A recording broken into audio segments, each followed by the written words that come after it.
Aha, okay. Minsan-minsan lang po kasi kami nag-Jollibee.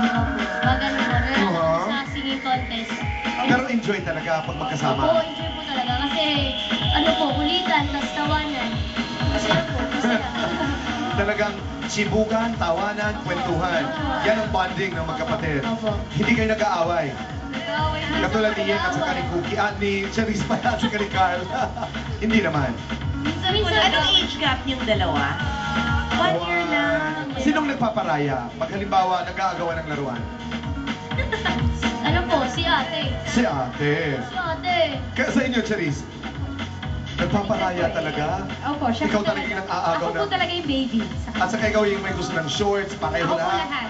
Ako po lang aagaw ng laruan. Pero pag naasal po siya yung nagsisira ng laruan. Sinong nagpaparaya sa inyo, Yen? At Cookie? O ano yun, si Kuya, yun, sa magkakapatid siya talaga yung lagi humihintindi sa amin. Kahit sa panganay, siya talaga yung lagi nagbibigay. Okay, mga Sa ating dalawa, who do you feel na nagpaparaya? depende sa atin. Oo Tayo ba? nagkakaintindihan tayo eh. Correct, di ba? May mga pagkakataon na alam kong hinahayaan mo na lang ako. May mga pagkakataon naman without having to say anything. Hinahayaan mo ako. True, di ba? That's true. Hindi, kasi di ba Totoo yun yun. yun eh. Yun yung talaga, tansyahan at timplahan talaga ang pagiging magkapatid. Correct? Pakiramdaman talaga. Di ba? Pero sa likod nito ay pagmamahalan, di ba? Nandun yung respeto, nandun yung pagkalinga, ika na.